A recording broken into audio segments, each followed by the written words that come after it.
This game is called Humanity, and when I first saw the trailers for it, I thought it looked a bit bonkers.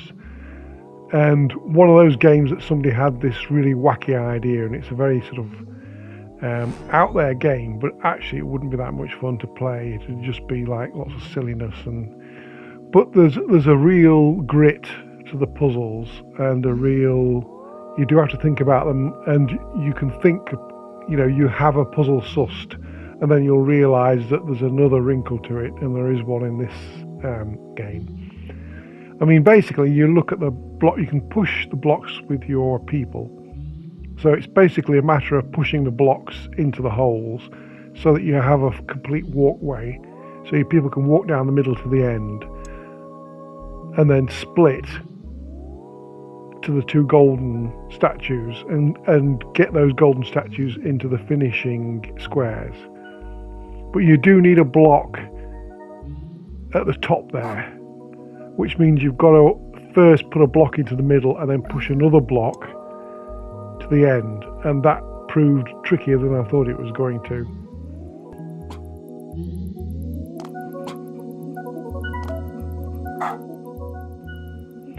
Oh, and in lots of puzzles, your people are coming out of the door and they're moving constantly, and you've got to guide them as they're moving. But in this type of puzzle, you set all your directions, all your arrows and jumps and sort of splits and things, and then you hit that start button, and once you hit the start button, you can't put down any more arrows or guide the people anymore. So you've got to set out your solution, hit start, see if your solution works. If your solution doesn't work, you can go back, start again, but you can keep all the instructions you put out already. So if you think you're nearly there, you can keep all your arrows and everything, which is brilliant, and just tweak something, get rid of an arrow or add a jump, and also I think you only get one split and one jump. So you can put as many turns as you want,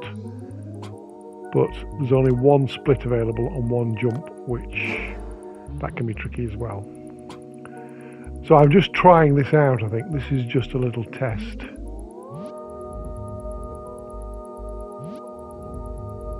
There you go. So far so good, but let's see.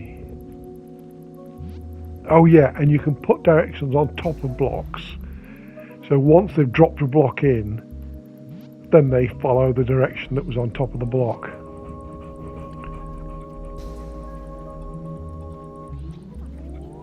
So, I mean, how easy is this? I've got it half done already.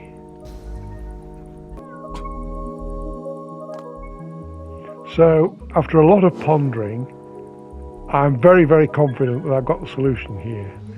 So, I'll let this play out. It's quite nice, like thinking it through in your head and just like thinking, so that arrow goes there and that arrow there. That's there, and then they'll push that. And then I've used the jump. You can see the jump is the circle within a circle. So I'm going to send the people over this block here,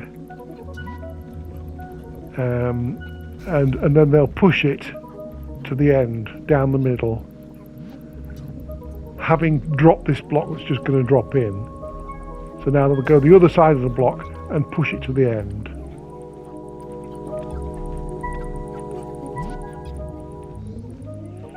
And this is the wrinkle in the puzzle.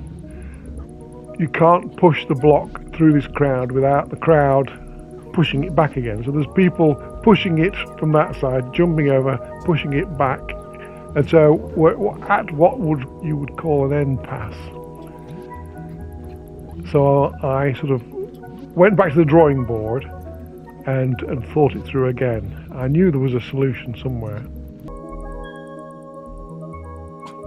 So this is what a lot of this video looked like that I've cut out for you, so you don't have to sit through it. And this is me pondering and just hopping about as a little dog and putting arrows in and then thinking, is that right? and then hopping somewhere else and changing and modifying and then sort of like running it through in my head where the people are going to go and which blocks are going to push in and what will happen then. So very exciting, but very, very enjoyable for me. Well, not very exciting for you to watch.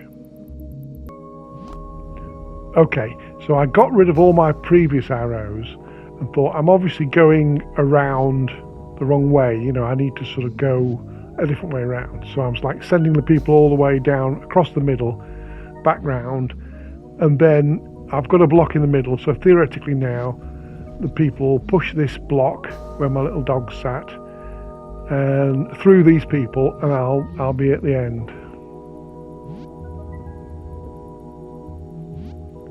But of course, one maybe could have predicted this.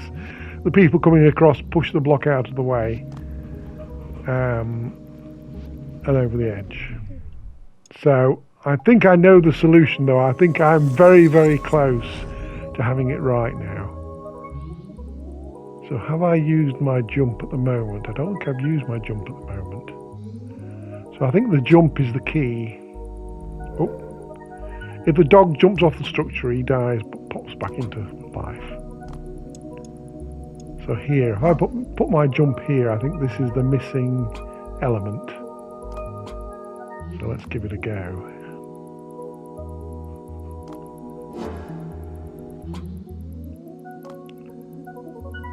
So there are certain puzzles, like there were some puzzles in Lemmings that were just such genius, you know, must have taken so long to figure out and get to that level of complexity. And this is one of those puzzles that I think is just superb and completely sold me on humanity. And I think it's an absolutely phenomenal game. Very, very bizarre. But and I tend to do like one or maybe two puzzles a day, because I'm not somebody who can sit there and do puzzles time after time. But a couple of smart puzzles like this, and then go on about my day, is just a nice tonic and a nice change from the usual games I play. Look at that. And then that block drops into place, and then they follow the split, pick up the giant gold men called Goldies, and deposit them in the finishing squares. Stage complete.